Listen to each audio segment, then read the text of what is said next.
Hi. It's Sunday again, so like I haven't spoken for a full-on week again. What more did we expect? I'm still adjusting to the new car. I'll admit it's taken some getting used to. Mostly because it's red, which is such a stupid thing to be fixated on, but that's all I can see is it being red. I mean, you can see it's red. I don't like it. Maybe it'll grow on me. Anyway, it's fine, the new car. I kind of calmed down for a second, and then I went to go put a full tank of petrol in my car because obviously that's what we like to do. I was like at half a tank or something, but I was like, I'll just put a full tank in and then I know I'm set for like a week and a half, right? I fill it up and it clicks really early, like £10 early. I was like, well, that can't be right. That couldn't have filled my car up, but it clicked. So I got in the car, no. It only filled it up a little bit, but it clicked as if it was full. So there's some kind of issue with the petrol gauge thing, but it could be one of 5 issues. And honestly, I'm sick of it. I thought a different car, I would get at least a year without any problems. Not even a week. I mean, it's fine. It's fine. It's going back to the people that I bought it off tomorrow, Monday. It's going back there so that they can have a look at it. Because obviously they sold me the car and I have like a month warranty with them for things that aren't just general wear and tear. And it isn't wear and tear, you know, because I've had it a week. I put £10 in it. Like, it's not me. So I'm gonna see what they say. Hopefully they fix it and I don't get charged anything. That's the outcome we want. Because I'll be mad if they try and say, oh, but you've got to pay for it. Anyway, it's fine. My car still works. It's just an annoying little problem to be having. But like I said, it's fine. Other than that, stock take yesterday at work.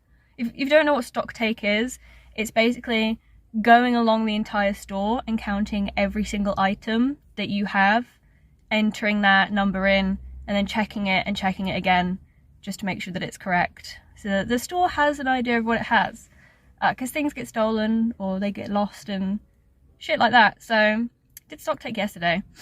It was meant to be a case of you finish your aisle, you go home, which would have been great, but bad at the same time. Would have been great because you go home early, which obviously I want to go home early on my day off. I had to go in on my day off, but it would have been bad because it only took my team like 2.5 hours to finish our aisle, which isn't a full day's worth of pay or anything.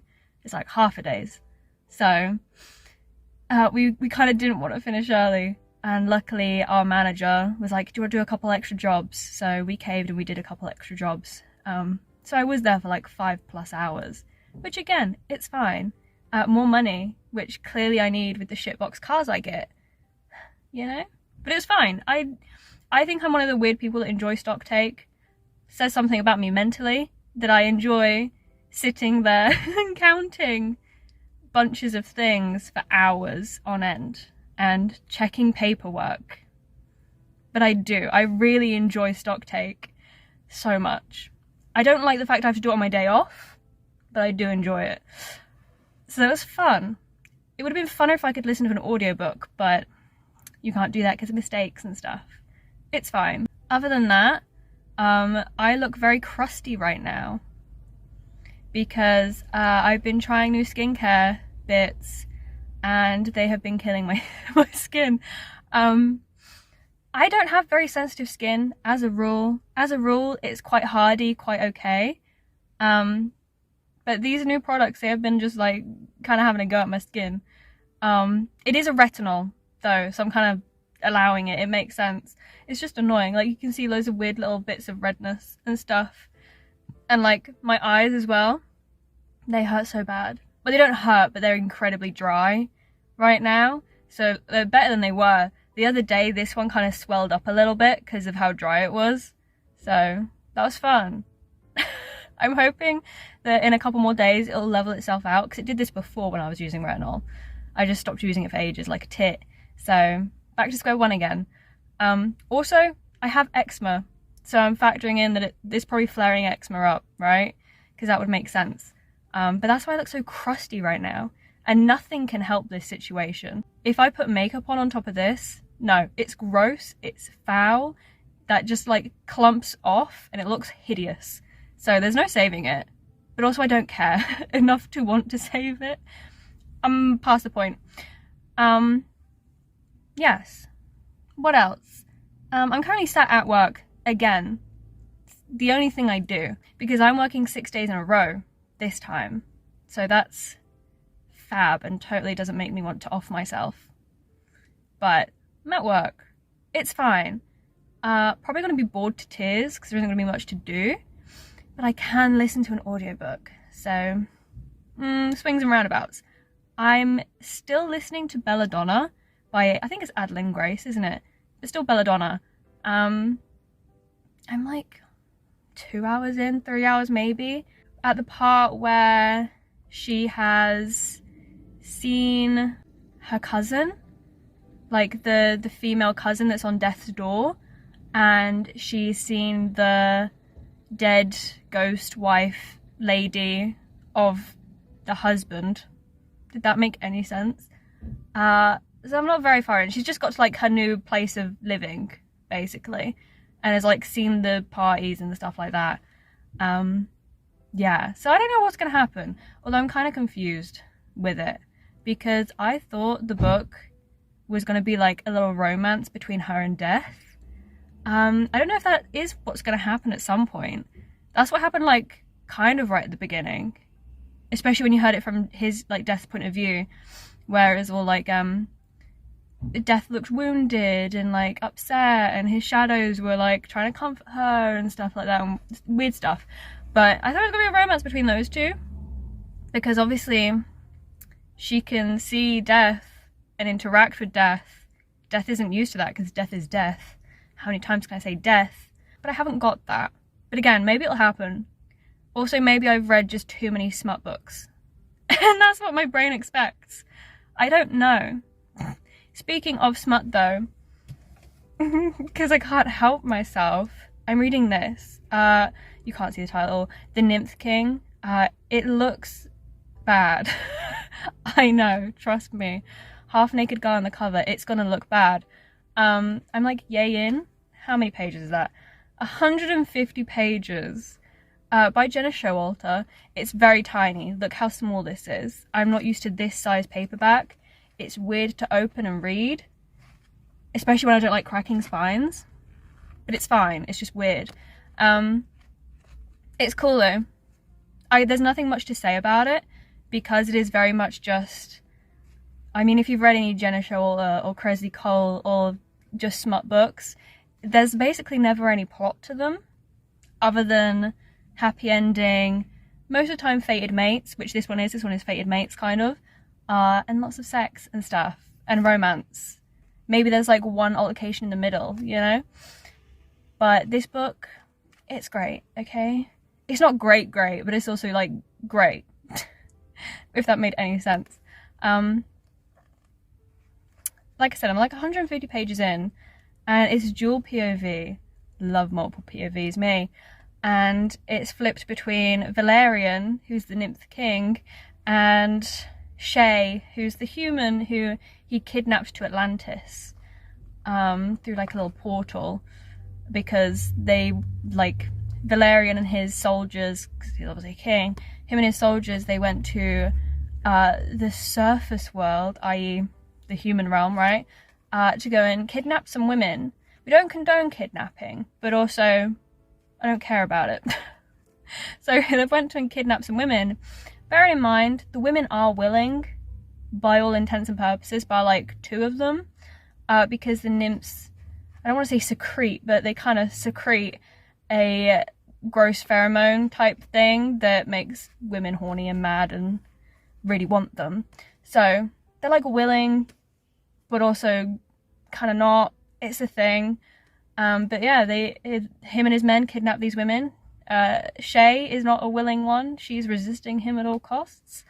But he's trying to prove to her that it's a vibe. that he's into her, she will be into him, they're mates, and all that good stuff. So right now in it, there's about to be a little fight, kind of, for her hand, if you will, because Valerian the king, he promised his men that he wouldn't take a woman, that they could just have at it, but he obviously took Shay. So one of the men, his cousin, is like, you promised and you're lying, you broke that promise. So this other guy decides that he wants Shay, and Valerian's mad about it because obviously they're mates. It's a thing, it's fine, but they're about to fight over who gets her. Hopefully nothing too gross happens, because I do have my limits. I've read a few Gena Showalter books now, and every single one I've read, it's taken at least half of the book to get somewhere exciting and good. So it's kind of playing out the same as this, that it's very slow at the start and then everything happens towards the end, which is fine. At least it isn't like a one-off, that's just how the author writes, you know? But I do have this to read, which I've been reading for a few nights now. It's just been hard to like read it, because like the text is really weird in it as well. It's not a normal text. Though, I mean, it is normal. It's not like the text you see the most in books anymore. So it's taken my eyes some getting used to. Like, it's very fat and squished together. So, then it is an older book as well. But yes, so I'm reading this with this very questionable cover. It's fine so far. I honestly can't remember what else I said last week, because last week was a bit of a blur, a bit of a moment. It was a lot, so I can't remember what I said. So I'm gonna sparks note what I've actually been reading other than that and Belladonna.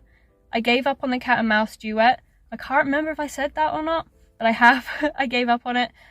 Just not for me. Should have realised. I should have went back and looked at my other Goodreads reviews, and I'd have seen that I gave it like a 3 and a 2.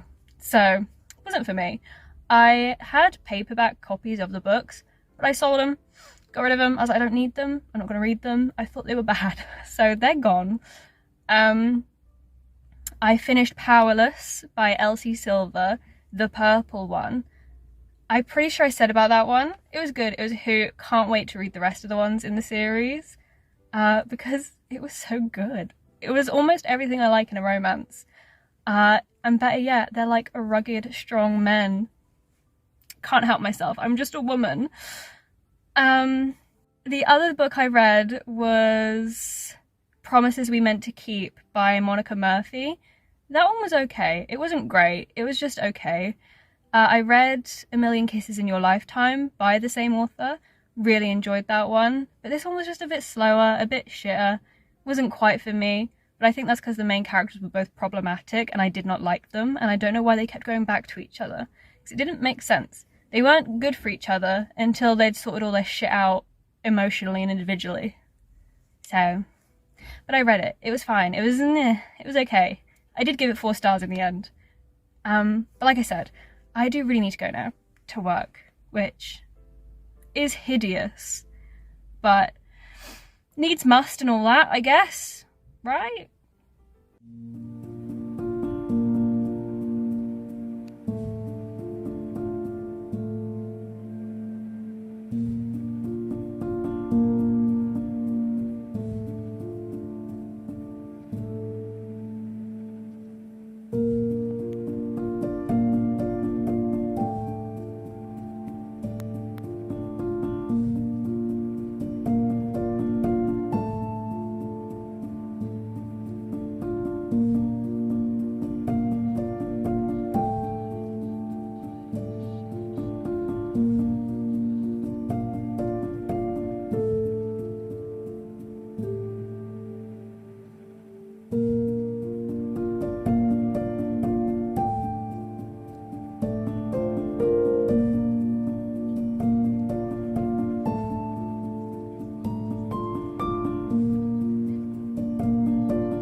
you.